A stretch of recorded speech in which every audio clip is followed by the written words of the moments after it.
qui est très frappant, et c'est la question que j'ai posée à Céline Braconnier, c'est quand même de voir dans cette élection que certaines villes, alors on a tendance à les appeler cités parce que ce sont souvent celles qui sont en plus grand désarroi économique, mais ont atteint jusqu'à 70% d'abstention. Et cette abstention-là, elle touche quand même les 18-24 ans. Ou en tout cas les jeunes générations. Enfin, en dessous de 18 ans, ils ne peuvent pas voter, donc la question ne se pose pas, mais entre 18 et 30 ans. C'est assez terrible pour une démocratie dite représentative, attachée au pacte républicain, de voir ces jeunes générations partir et se désengager totalement de la vie, ou largement de la vie dans la cité.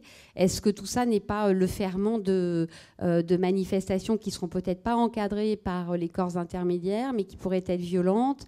En tout cas, d'où elle vient cette abstention des jeunes et des marginalisés économiquement? Enfin, c'est très caricatural ce que je dis, mais voilà, en 4 minutes, chère Céline.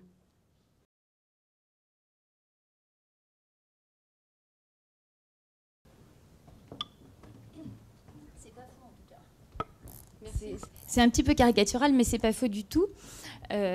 Effectivement, comme depuis quelques années, ce qui est important, je pense, c'est important de commencer par là, de replacer ce qui s'est passé au régional dans un contexte qui est un petit peu de plus longue durée, parce que le record d'abstention historique qu'on vient de battre, on l'avait déjà battu pour une suite de scrutins précédents.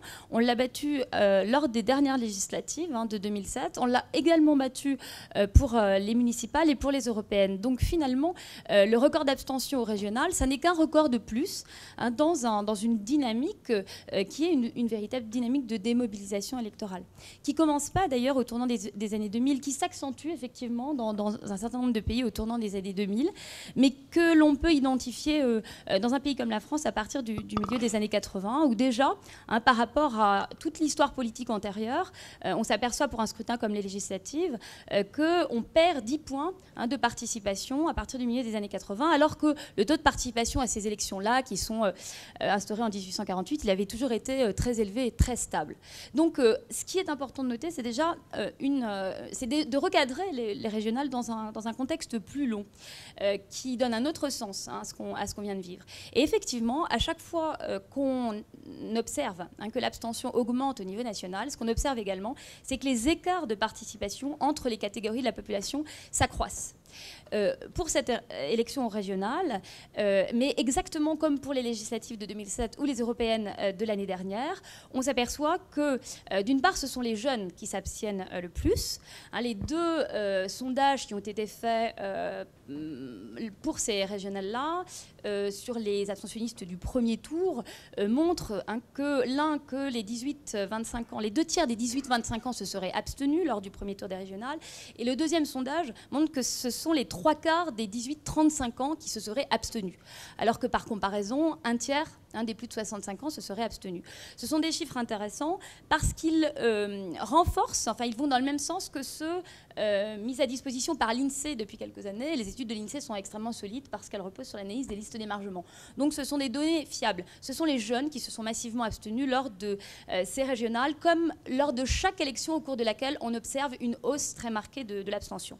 Et l'autre, il y a aussi à cette occasion eu un écart très très fort de participation entre le niveau national et notamment les milieux privilégiés, les centres-villes par exemple, et les quartiers populaires, ceux qui rassemblent à la fois les populations les plus jeunes et les populations les plus démunies en termes de diplôme par exemple, ou en termes de rapport au travail, qui rassemblent qui enregistrent des taux de chômage beaucoup plus importants que la moyenne nationale, notamment chez les jeunes.